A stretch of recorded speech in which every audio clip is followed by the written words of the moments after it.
Praise Lord. സത്യം വിളിച്ചു പറഞ്ഞാൽ സഭയിൽ നിന്ന് പുറത്താക്കുമോ? ഇന്നത്തെ യുവാക്കൾക്കുള്ള ഏറ്റവും പ്രധാനപ്പെട്ട ഒരു സംശയമാണ്. പലരും ദൈവവചനം വായിക്കുകയും വചനം വായിച്ചതോടുകൂടെ ഇന്ന് നമ്മൾ അനുകരിക്കുന്ന പല ആചാരങ്ങളും അനുഷ്ഠാനങ്ങളും ക്രിസ്തീയമല്ല എന്ന തിരിച്ചറിവ് അനേക യുവാക്കളെ വളരെയധികം വേദനിപ്പിക്കുന്ന ഒരു കാര്യമാണ്. അവരത് തൻ്റെ ഇടവകളിലോ തൻ്റെ നേതാക്കന്മാരുടെ അടുത്തോ ചെന്ന് പറഞ്ഞു കഴിയുമ്പോൾ അവർ കൊടുക്കുന്ന ഏറ്റവും പ്രധാനപ്പെട്ട ഒരു ഭീഷണിയാണ്, നീ ഇങ്ങനെയാണ് മുന്നോട്ട് പോകുന്നതെങ്കിൽ നിന്നെ സഭയിൽ നിന്ന് പുറത്താക്കും. ഈ ഒരു ഭീഷണി ഭയന്നുകൊണ്ട്, പ്രത്യേകിച്ച് മരണം നടക്കുമ്പോൾ അവർക്ക് ആചാരങ്ങൾ വേണം, അനുഷ്ഠാനങ്ങൾ വേണം, അല്ലെങ്കിൽ ഒരു സിമിത്തേരി വേണം. ഇനി വിവാഹം നടക്കുമ്പോൾ അത് ലോകമറിഞ്ഞ് തന്നെ നടക്കണം.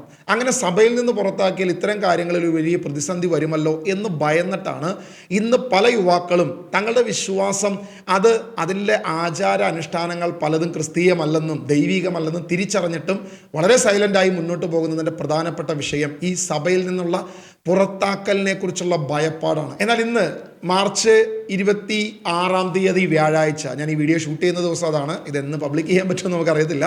പക്ഷേ ഈ മാർച്ച് 26 വ്യാഴാഴ്ചത്തെ മലയാള മനോരമ പത്രത്തിൽ അതിൻ്റെ 10ാമത്തെ പേജിൽ ഒരു പ്രധാനപ്പെട്ട വാർത്ത നമ്മളൊന്ന് വായിക്കുകയാണ്. മതപരമായ സ്വയം ഭരണാധികാരം വ്യക്തികളെ പുറത്താക്കാനുള്ള ലൈസൻസ് അല്ലെന്ന് ഹൈക്കോടതി. അതായത് ഒരു ഭരണം ഉണ്ടെങ്കിൽ, മതപരമായ ഏതെങ്കിലും ഒരു സ്വയംഭരണം ഉണ്ടെങ്കിൽ, അങ്ങനെയുള്ള സമുദായത്തിൽ നിന്നോ ആ മതപരമായ വിശ്വാസത്തിൽ നിന്നോ അവകാശങ്ങളിൽ നിന്നോ പുറത്താക്കാൻ ഒന്നിനും സാധിക്കത്തില്ല എന്ന് കൃത്യമായി ഹൈക്കോടതി ഒരു വിധി തന്നെ വച്ചിരിക്കുകയാണ്. ഇനി ഈ വിധിയെക്കുറിച്ച് നമ്മൾ പ്രസ്താവിക്കുമ്പോൾ വളരെ വ്യക്തമായി ദൈവവചനം എടുത്തു വെച്ചിട്ടാണ് ഈ വിധി പ്രസ്താവിച്ചത് എന്നുള്ളത് വളരെ രസകരമായൊരു സംഭവമാണ്. കോടതി ഈ വിധി പ്രസ്താവിച്ചത് കൊളോസ്യ ലേഖനം 3-ാം അധ്യായം അതിൻ്റെ 11-ാം വാക്യം ഉദ്ധരിച്ചുകൊണ്ടാണ് എന്നാണ് പത്രവാർത്ത വന്നിരിക്കുന്നത്. അതായത് യഹൂദനെന്നോ ഗ്രീക്കുകാരനെന്നോ അടിമയെന്നോ സ്വതന്ത്രനെന്നോ ആണെന്നോ പെണ്ണെന്നോ വ്യത്യാസമില്ലാതെ എല്ലാവരും ക്രിസ്തുവിൽ ഒന്നാണെന്നുള്ള ബൈബിൾ വചനം ഉദ്ധരിച്ചാണ് കോടതി വിധി പ്രസ്താവിച്ചിരിക്കുന്നത്. ഈ വിധി എന്താണ് എന്നുള്ളതും ഈ കാര്യങ്ങൾ എന്താണ് സൂചിപ്പിക്കുന്നത് എന്നുള്ളതും കൂടെ നമ്മളൊന്ന് വായിച്ചിട്ട് 1-2 വചനങ്ങൾ കൂടെ വായിച്ച് നമ്മൾ ഇന്നത്തെ ഒരു ചിന്ത അവസാനിപ്പിക്കാൻ ആഗ്രഹിക്കുകയാണ്. ഈ പത്രവാർത്ത ഇതാണ്: ക്നാനായ സമുദായത്തിന് പുറത്തുള്ളവരെ വിവാഹം കഴിച്ചാൽ കോട്ടയം അതിരൂപതയിൽ നിന്ന് പുറത്താക്കുന്ന നടപടി ഭരണഘടന ഉറപ്പു നൽകുന്ന മൗലിക അവകാശത്തിൻ്റെ ലംഘനമാണെന്ന് ഹൈക്കോടതി. കോട്ടയം അഡീഷണൽ സബ് കോടതി വിധി ശരിവെച്ച അഡീഷണൽ ജില്ലാ കോടതിയുടെ 2022 സെപ്റ്റംബർ 2 ഉത്തരവിനെ ചോദ്യം ചെയ്തുകൊണ്ട് കോട്ടയം അതിരൂപതയും ആർച്ച് ബിഷപ്പും ഉൾപ്പെടെ നൽകിയ അപ്പീലുകൾ തള്ളിയാണ് ജസ്റ്റിസ് എസ് ഈശ്വരൻ്റെ ഉത്തരവ്. ക്നാനായ സമുദായത്തിൽ നിന്ന് തന്നെ വിവാഹം കഴിക്കണമെന്നത് മതപരമായ അനിവാര്യമായ ആചാരമാണെന്ന് സ്ഥാപിക്കാനായിട്ടില്ലാത്തതിനാൽ ഇത് പാലിക്കാത്ത സഭാംഗങ്ങളെ പുറത്താക്കാൻ അവകാശമില്ലെന്ന് കോടതി പറഞ്ഞു. അംഗത്വം ലഭിക്കുന്നത് ജന്മം വഴിയാണ്. ഈ അംഗത്വം നിയന്ത്രിക്കാൻ വ്യവസ്ഥ വയ്ക്കാനാകില്ല. ക്നാനായ സമുദായ അംഗമായ ആളെ വിവാഹം കഴിച്ച് ക്നാനായ ഇതരർക്കും ഈ ബന്ധത്തിലുള്ള കുട്ടിക്കും അംഗത്വം ലഭിക്കുമെന്ന് കോടതി പറഞ്ഞു. സ്വന്തം ഇഷ്ടപ്രകാരം ഒരാൾക്ക് സമുദായത്തിനകത്ത് നിന്ന് വിവാഹം കഴിക്കാം. എന്നാൽ ഇത് സ്ഥാപിതവൽക്കരിക്കാനോ നിയമം വഴി അടിച്ചേൽപ്പിക്കാനോ കഴിയില്ല. മതപരമായ സ്വയം ഭരണാധികാരം ഭരണഘടനമായ അവകാശങ്ങളിലേക്ക് കടന്നു കയറാനും വ്യക്തികളെ പുറത്താക്കാനുമുള്ള ലൈസൻസായി മാറ്റിവെക്കാനാവില്ലെന്ന് ഹൈക്കോടതി പറഞ്ഞു. വ്യക്തിയുടെ അന്തസ്സും തുല്യതയും ഉയർത്തിപ്പിടിക്കുന്നതാണ് അഡീഷണൽ ജില്ലാ കോടതി ഉത്തരവ്. ഇതിൽ ഇടപെടേണ്ട സാഹചര്യമില്ലെന്ന് വ്യക്തമാക്കിയാണ് അപ്പീലുകൾ തള്ളിയത്. പുറത്തുള്ളവരെ വിവാഹം കഴിച്ചതിലൂടെ സമുദായത്തിൽ നിന്നും പുറത്താക്കിയവരെ തിരിച്ചെടുക്കണമെന്ന് അഡീഷണൽ സബ് കോടതി വിധിച്ചിരുന്നു. പുറത്താക്കപ്പെട്ട ഭാര്യമാർ, മക്കൾ എന്നിവരെയും തിരിച്ചെടുക്കണമെന്ന ആവശ്യം അംഗീകരിച്ചിരുന്നു. ഇവയെല്ലാം ചോദ്യം ചെയ്താണ് അതിരൂപതയുൾപ്പെടെയുള്ള കോട്ടയം അഡീഷണൽ ജില്ലാ കോടതിയെ സമീപിച്ചത്. നമ്മൾ നോക്കുക, അതായത് ക്നാനായ സമുദായത്തിൽ ജനിച്ചു വളർന്ന ഒരു വ്യക്തി അദ്ദേഹത്തിൻ്റെ ജീവിത രീതിയിൽ തുടർന്നു പോകുമ്പം ഏതെങ്കിലും ഒരു ക്രിസ്തീയ സഭയിൽ നിന്നോ വിശ്വാസ സമൂഹത്തിൽ നിന്നോ തന്നെ വിവാഹം കഴിച്ചാലും സഭയിൽ നിന്ന് പുറത്താക്കപ്പെടുന്ന രീതി ഉൾക്കൊണ്ടുകൊണ്ട് നടന്നിരുന്ന ചില മേഖലകളെ അത് മൗലിക അവകാശങ്ങൾക്ക് എതിരാണ്, വ്യക്തി സ്വാതന്ത്ര്യങ്ങൾക്ക് പൂർണ്ണമായി എതിരാണ് എന്ന് കീഴ്ക്കോടതിയും ഉന്നത കോടതിയും തീർച്ചയായും വിധി കൽപ്പിച്ചത്. ഇനി അവർ അതിരൂപതയും ബിഷപ്പും ഇനി എവിടം വരെ പോകുമെന്ന് നമുക്കറിയത്തില്ല. ഈ ക്നാനായ സഭയുടെ അതിരൂപതയും അതുപോലെ തന്നെ ബിഷപ്പും ഇനി സുപ്രീം കോടതിയിലേക്ക് വരെ ഇവർക്ക് പോകാം. പക്ഷേ ഇവിടെയെല്ലാം വ്യക്തമായി വെളിപ്പെടുത്തുന്ന ഒരു കാര്യം, വ്യക്തികളുടെ മൗലിക അവകാശങ്ങളാണ്. ജന്മം വഴി ലഭിച്ച അവകാശങ്ങൾ അതിന് യാതൊരു വിധത്തിലും ഏതൊരു സമുദായത്തിൽ നിന്നും പുറത്താക്കിക്കൊണ്ട് അല്ലെങ്കിൽ ആചാരാനുഷ്ഠാനങ്ങളിൽ നിന്നോ മതപരമായ കാര്യങ്ങളിൽ നിന്നോ ഏതെങ്കിലും തരത്തിൽ അവരെ തടസ്സപ്പെടുത്താൻ സാധിക്കത്തില്ലെന്ന് വ്യക്തമായി കോടതി വെളിപ്പെടുത്തിയിരിക്കുന്നു. പ്രിയമുള്ളവരെ, ദൈവവചനം പലരും എന്നെ വിളിച്ചിട്ട് ചോദിക്കാറുണ്ട്, പ്രത്യേകിച്ച് പെന്തക്കോസ്ത് സമൂഹത്തിലേക്കൊക്കെ ഒരു കാലത്ത് കത്തോലിക്ക വിശ്വാസത്തിൽ നിൽക്കുകയും ശക്തമായ കർത്താവിൻ്റെ സുവിശേഷം പ്രസംഗിക്കുകയും ദൈവവചനം വായിക്കുകയും സത്യം അറിയുകയും ചെയ്തൊരു കാലഘട്ടത്തിൽ പലരെയും ചോദ്യം ചെയ്ത് അല്ലെങ്കിൽ പലരോട് സംശയം ചോദിച്ചൊക്കെ കഴിഞ്ഞപ്പം അവരിൽ നിന്നും വ്യക്തമായ മറുപടി ലഭിക്കാതെ അല്ലെങ്കിൽ ഏതെങ്കിലുമൊക്കെ രീതിയിൽ അവർക്ക് മറ്റ് സഭകളിലേക്ക്, മറ്റ് ഡിനോമിനേഷനുകളിലേക്ക്, പെന്തക്കോസ്ത് സമൂഹത്തിലേക്കൊക്കെ മാറിപ്പോയ പലരും എന്നെ ഫോണിലൂടെ വിളിക്കും. അവർ ചോദിക്കുന്നൊരു കാര്യമുണ്ട്, നിങ്ങളിപ്പോഴും കത്തോലിക്കനാണോ? നിങ്ങളിപ്പോഴും കത്തോലിക്ക സഭയിൽ തന്നെ നിൽക്കുന്നു? നിങ്ങളിങ്ങനെയൊക്കെ പറഞ്ഞിട്ടും സഭ നിങ്ങളെ പുറത്താക്കിയില്ലേ? എന്താണ് നിങ്ങൾക്കെതിരെയുള്ള നടപടികൾ? പ്രതികൂലങ്ങളില്ലേ? പ്രശ്നങ്ങളില്ലേ? തീർച്ചയായിട്ടും ഉണ്ട്, പ്രശ്നങ്ങളുണ്ട്. പ്രശ്നങ്ങൾ ഇല്ലാത്ത ഒരു ക്രിസ്തീയ ജീവിതം അത് ദൈവം നൽകുന്നതല്ല. ഒരുവൻ ദൈവവചനത്തെക്കുറിച്ച് കഷ്ടം സഹിക്കുന്നെങ്കിൽ, പ്രതികൂലങ്ങൾ വരുന്നുവെങ്കിൽ സ്വർഗത്തിൽ അവന് നിക്ഷേപം ഉണ്ടാകും. അത് ദൈവത്തിൻ്റെ സത്യവചനം പ്രഘോഷിക്കുന്നെങ്കിൽ ഉണ്ടാകുമെന്നാണ് ദൈവം പറയുന്നത്. അപ്പസ്തോലന്മാർക്ക് ഇതുണ്ടായി, പത്രോസിനോ പൗലോസിനോ ആർക്കും അത് ഇല്ലാത്തതായി നമ്മൾ കാണുന്നില്ല. അപ്പം നമ്മൾ പ്രഘോഷിക്കുന്ന വചനം മനസാക്ഷി കൊണ്ട്, ദൈവവചനം കൊണ്ട് നമ്മൾ പരിശോധിക്കുക. സത്യമാണെങ്കിൽ അത് ആരുടെയും മുഖത്ത് നോക്കി നമുക്ക് പറയാം, ആരെയും നമ്മൾ ഭയപ്പെടേണ്ട. ഇതാ കോടതി വ്യക്തമായിട്ട് പറയുന്നു, മൗലിക അവകാശങ്ങൾ നിഷേധിക്കാൻ സാധിക്കത്തില്ല. നാളെ എന്നെ ഈ ദൈവവചനം പ്രഘോഷിച്ചത് കൊണ്ട്, ദൈവവചനത്തിൽ കിടക്കുന്ന സത്യങ്ങൾ വിളിച്ചു പറഞ്ഞതുകൊണ്ട് സഭയ്ക്കോ ഈ പറയുന്ന ഏതെങ്കിലും ഒരു അതിരൂപതയ്ക്കോ പുറത്താക്കാൻ സാധിക്കുമോ എന്ന് ചോദിച്ചാൽ ഇല്ല എന്നാണ് അതിൻ്റെ അർത്ഥം. എനിക്ക് അനുഭവിക്കേണ്ട കൂദാശകളോ മറ്റു കാര്യങ്ങളോ നിഷേധിക്കാൻ സാധിക്കുമോ എന്ന് ചോദിച്ചാൽ ഇല്ല എന്നാണ് കോടതി പോലും നമുക്ക് നൽകുന്ന. അതായത് കീഴ്ക്കോടതിയിൽ വന്നു, അതിന് വീണ്ടും സ്റ്റേ ഓർഡർ വാങ്ങാനായിട്ട് അടുത്ത കോടതിയിലേക്ക് ചെന്നപ്പോഴും അവിടെയും ആ ഉത്തരവിനെ ഒന്നും ചെയ്യാൻ സാധിക്കാതെ അത് ശരിവെക്കുകയും അത് ബൈബിൾ വചനമെടുത്ത് വെച്ച്, യഹൂദനെന്നോ ഗ്രീക്കുകാരനെന്നോ, എനിക്ക് വളരെ സന്തോഷമായി. കാരണം ഒരു കോടതി പോലും ദൈവവചനം എടുത്തു വെച്ച് ഈ പ്രബോധനം നടത്തുന്നുവെങ്കിൽ ഇന്ന് നമ്മൾ തിരിച്ചറിയുക, സത്യവചനം ഏതൊരുവൻ്റെ മുഖത്ത് നോക്കിയും പറയാൻ ഒരു കെൽപ്പുണ്ടാകണം. അതാണ് സത്യസുവിശേഷം നമ്മുടെ ഉള്ളിൽ നിക്ഷേപിച്ചതിൻ്റെ ഏറ്റവും പ്രധാനപ്പെട്ട മൂല്യം. ഞാൻ ഉൾപ്പെടുന്ന ഒരു വിശ്വാസ സമൂഹമേൽ അല്ലെങ്കിലും കത്തോലിക്കരുടെ ഇടയിൽ തന്നെയുള്ള ക്നാനായ സമൂഹം, അതായത് കാത്തലിക്കിൻ്റെ അണ്ടറിൽ തന്നെയാണ്.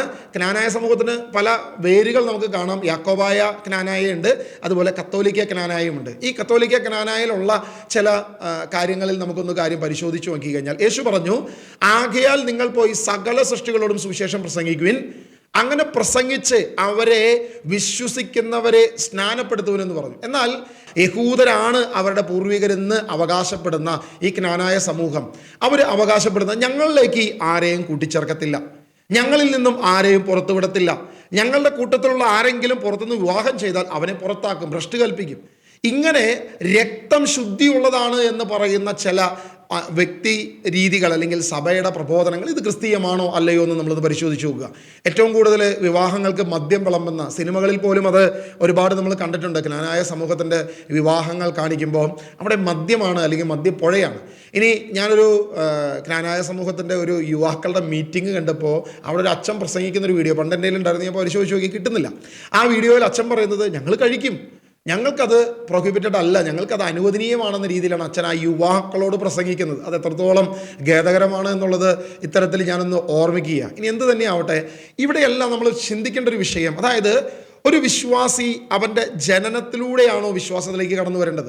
പഴയ നിയമത്തിൽ നമ്മൾ നോക്കി കഴിഞ്ഞാൽ അബ്രഹാം, ഇസ്ഹാക്ക്, യാക്കോബ്, യാക്കോബിൻ്റെ 12 മക്കൾ, ആ 12 മക്കളിൽ നിന്നും ഇസ്രായേൽ ജനം, ആ പരമ്പരയുടെ തുടർച്ചയാണ് 12 ഗോത്രങ്ങളും ജന്മന ആ ഒരു മേഖലയിലേക്ക് കടന്നു വന്നത്. എന്നാൽ യേശുക്രിസ്തു കാൽവരിയിൽ നമുക്ക് വേണ്ടി ക്രൂശിതനായതോടുകൂടെ അങ്ങനെ ജന്മനാ കടന്നു വരുന്നൊരു അവകാശത്തെ അല്ല നമ്മൾ കാണുന്നത്. ജന്മനാ അവകാശത്തിൽ നിന്നും വിപരീതമായി വിശ്വാസം കേൾവിയിൽ നിന്നും, കേൾവി ക്രിസ്തുവിനെ കുറിച്ചുള്ള പ്രസംഗത്തിൽ നിന്നും എന്ന് പറഞ്ഞാണ് റോമാലേഖനം അതിൻ്റെ 10-ാം അധ്യായം അതിൻ്റെ 17-ാം വാക്യം അപ്പസ്തോലൻ നമ്മളോട് പ്രബോധിപ്പിച്ചത്. ആകയാൽ വിശ്വാസം കേൾവിയിൽ നിന്ന്, യേശു ക്രിസ്തുവിനെ കുറിച്ചുള്ള പ്രഘോഷണമാണ് ഒരുവനെ വിശ്വാസിയാക്കേണ്ടത്.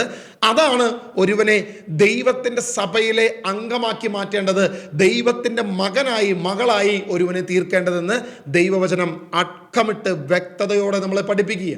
അപ്പോസ്തലനായ പൗലോസ് 2 കൊരിന്തി അതിൻ്റെ 5-ാം അധ്യായം അതിൻ്റെ 7-ാം വാക്യം നമ്മളിങ്ങനെ വായിക്കുന്നത്, എന്തെന്നാൽ ഞങ്ങൾ നടക്കുന്നത് വിശ്വാസത്താലാണ്, കാഴ്ചയാലല്ല. പഴയ നിയമസഭ, അതായത് ഇസ്രായേൽ ജനം നോക്കിക്കഴിഞ്ഞാൽ മുഴുവൻ കാഴ്ചയാലാണ് അവിടെ നടക്കുന്നത്. ഇസ്രായേൽ ജനത്തെ വിടുവിക്കുമ്പോൾ തുടങ്ങി, അതായത് 430 വർഷത്തെ ആ ഒരു ബന്ധനത്തിന് ശേഷം അവിടെ നിന്ന് പോരുമ്പോൾ ചെങ്കടൽ പിളർത്തി, അവരുടെ കാഴ്ചയാണ്. ജെറീക്കോ തകർത്തു, അവരുടെ കാഴ്ചയാണ്. ജോർദാൻ പിളർത്തി, അവരുടെ കാഴ്ചയാണ്. മന്ന പൊഴിച്ചു, അതവർക്ക് കാഴ്ചയാണ്. ആകാശത്ത് മേഘസ്തംഭവും അഗ്നിത്തൂണും ഉണ്ടായിരുന്നു, കാഴ്ചയാണ്. മന്ന പൊഴിക്കുന്നത് തുടങ്ങി, കാണപ്പക്ഷിയെ കൊടുക്കുന്നു തുടങ്ങി, മാറായിലെ ജലം തുടങ്ങി, ഏലിയ ആകാശത്ത് നിന്ന് അഗ്നി ഇറക്കുന്നു തുടങ്ങി. പഴയ നിയമസഭ മുഴുവൻ കാഴ്ചയാലാണ് അവർ മുന്നോട്ട് പോകുന്നത്.